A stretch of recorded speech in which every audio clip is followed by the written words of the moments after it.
आज हम आपको इतिहास में अध्याय 2 के अंतर्गत कुछ महत्वपूर्ण बिंदु प्रश्न आते हैं लघु रूप में, उनको बताएंगे। पहले है आपका सत्याग्रह। तो सत्याग्रह एक इस प्रकार का आंदोलन है जो गांधी जी द्वारा विश्व प्रसिद्ध हो गया है। आपको पता होगा कि गांधी जी 1894 ईस्वी में अफ्रीका गए थे और वहाँ पर अफ्रीका में रह कर के उन्होंने सबसे पहले सत्याग्रह किया था। रंग भेद नीति का विरोध किया था, जिससे वहाँ के जो अंग्रेज सरकार थी वो गांधी जी के आगे उनको झुकना पड़ा। इसके बाद गांधी जी सन 1915 ईस्वी में भारत लौटे और भारत लौटने पर उन्होंने देखा कि अफ्रीका की भांति यहाँ भी अंग्रेज़ों द्वारा भारतीयों से रंग भेद नीति का कार्य किया जा रहा है। तो पहले जाने आप सत्याग्रह होता क्या है। सत्याग्रह का अर्थ होता है यदि आपका उद्देश्य सच्चा है, आपका संघर्ष अन्याय के खिलाफ है, तो उत्पीड़क से मुकाबला करने के लिए आपको किसी भी शारीरिक बल की आवश्यकता नहीं है। इस संघर्ष में अंततः यानी अंत में सत्य की ही विजय होती है।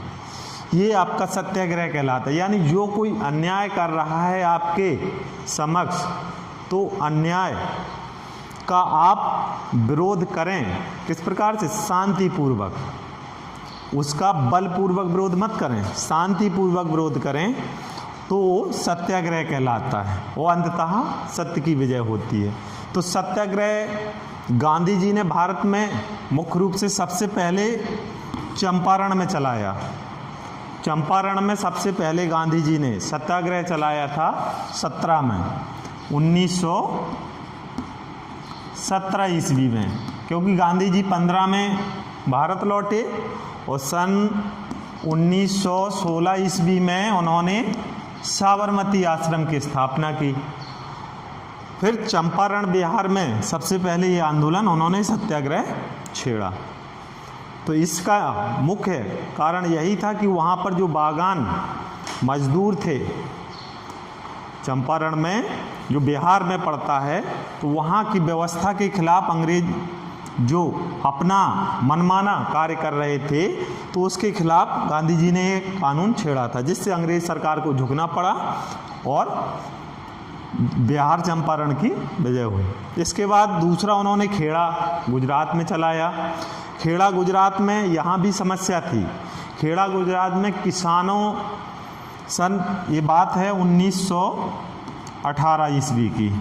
सन 1918 ईस्वी में किसानों का उत्पादन कम हुआ, लेकिन अंग्रेज सरकार के माध्यम से कर वसूली बराबर की जा रही थी। तो वहाँ के जो किसान थे उन्होंने विद्रोह कर दिया। तो गांधी जी ने उनका साथ देते हुए खेड़ा में सत्याग्रह प्रारंभ किया और सत्याग्रह प्रारंभ किया, जिस कारण से वहाँ अंग्रेज सरकार ने कर माफ किया किसानों का। इस प्रकार से किसानों को लाभ मिला। तीसरा उन्होंने अहमदाबाद में चलाया। ये भी 1918 ईस्वी में मार्च में ये भी चलाया गया था। मार्च 1918 ईस्वी में चलाया गया था। यहाँ पर मिल मजदूरों के साथ मिल करके, सूती मिल के में जो कार्य करते थे मजदूर, उनके साथ मिल करके गांधी जी ने गुजरात में ये आंदोलन चलाया, जिसे सफलतापूर्वक पूर्ण किया गया। तो गांधी जी द्वारा ये 3 आंदोलन चलाए गए। इसके बाद आपका आता है रॉलेट एक्ट। ये भी लघु रूप में पूछा जाता है। तो रॉलेट एक्ट एक काला कानून कहलाता है। इसे काला कानून भी कहते हैं।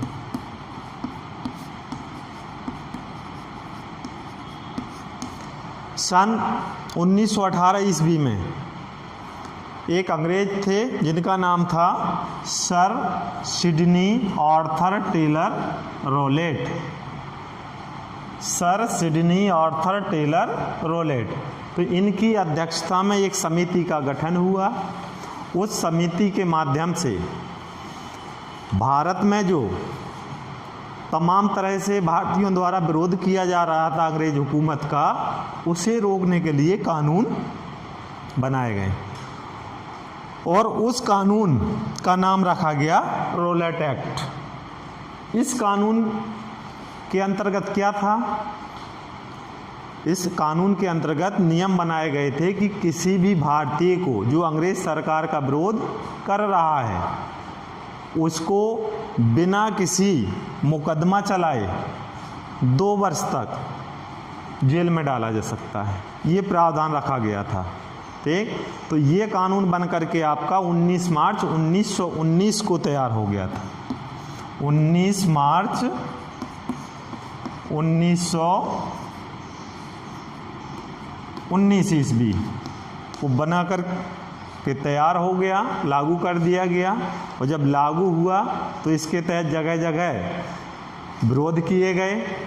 तमाम गतिविधियों को, जो भारतीयों की गतिविधियां थीं सरकार के विरोध में, उनको कुचलने का प्रयास किया गया। ब्रिटिश सरकार के खिलाफ जो प्रदर्शन हो रहे थे उन प्रदर्शनों को कुचलने के लिए सरकार ने इस कानून के तहत बहुत से लोगों को बिना किसी कारण के पकड़ के जेल में डाला और 2 वर्ष तक बिना मुकदमा चलाए जेल में रखा।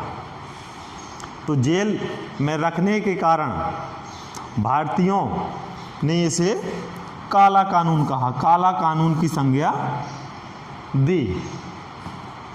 इस प्रकार से इस विरोध में कई हड़तालें हुई, कई प्रदर्शन किए गए, जिस कारण से भारतीय जो प्रदर्शनकारी थे उनको जेल भी जाना पड़ा। तो आपका ये रोलेट एक्ट हो जाता है। आप जलियांवाला बाग हत्याकांड, तो जलियांवाला बाग हत्याकांड ये घटना घटी 13 अप्रैल 1919 को, बैसाखी का दिन था। बैसाखी एक प्रसिद्ध त्यौहार है पंजाब का, जो किसानों के फसल कटने के बाद मनाया जाता है उत्सव। तो उस दिन बैसाखी का त्यौहार मनाया जा रहा था जलियांवाला बाग में। तमाम किसान बैसाखी के त्यौहार में शामिल होने के लिए पंजाब के अमृतसर शहर के जलियांवाला बाग में एकत्रित हुए और वहीं पर रोलेट एक्ट का विरोध करने के लिए, रोलेट एक्ट हमने इससे पहले बताया आपको कि 19 मार्च 1919 में ये लागू हुआ था, जिसे काला कानून के नाम से जाना जाता था। काला कानून इस प्रकार से कहा गया क्योंकि ये भारतीय प्रदर्शनकारियों के लिए अत्यंत ही दुखदायी था। बिना किसी कारण के अंग्रेज सरकार किसी भी व्यक्ति को पकड़ करके जेल में डाल सकती थी 2 वर्ष के लिए, तो इसलिए भारतीयों द्वारा इसे काला कानून की संज्ञा दी गई। काला कानून बताया गया रोलेट एक्ट को, जो 19 मार्च 1919 को लागू हुआ। तो इसके अंतर्गत पंजाब के जो प्रसिद्ध वहाँ के नेता थे सैफुद्दीन किचलू, डॉक्टर सत्यपाल, इन दोनों नेताओं को अंग्रेज सरकार ने जेल में बंद कर दिया था। वहाँ के अन्य जो प्रसिद्ध क्रांतिकारी थे उनने अन्य क्रांतिकारियों से मिलकर के सरकार के विरोध में आगे की रणनीति किस प्रकार से गठित की जाए, इसके लिए सभा का आयोजन किया जलियांवाला बाग में।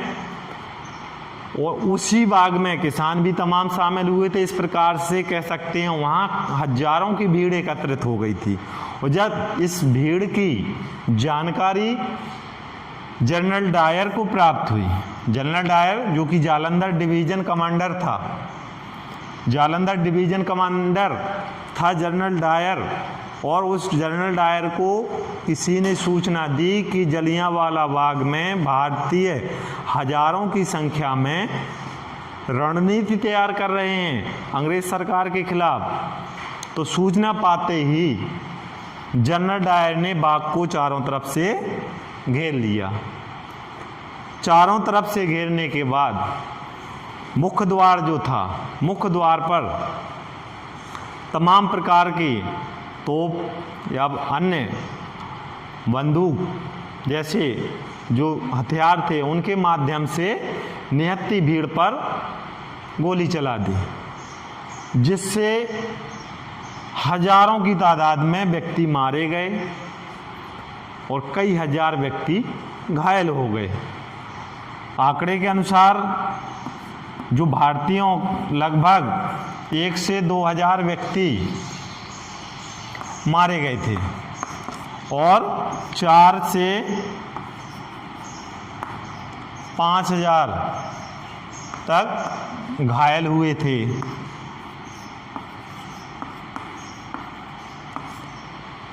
ये आंकड़े बता रहे, वास्तविकता यही थी, लेकिन अंग्रेज सरकार द्वारा दिखाया गया था कि 100 से 200 व्यक्ति का मारा जाना और 400 से 500 के बीच घायल, ये आंकड़े दिखाए जा रहे थे।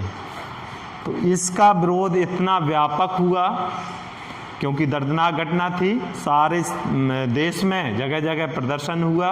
बाद में अंग्रेज सरकार को अपनी भूल का एहसास करना पड़ा और इसी हत्याकांड के आक्रोश में आकर के जो रविन्द्रनाथ टैगोर थे, उनको सर की उपाधि प्राप्त थी अंग्रेज़ों द्वारा, तो उन्होंने वो अपनी सर की उपाधि वापस कर दी। तमाम राजाओं महाराजाओं ने जो सम्मान प्राप्त किया था अंग्रेज़ों द्वारा, उसको भी लौटा दिया।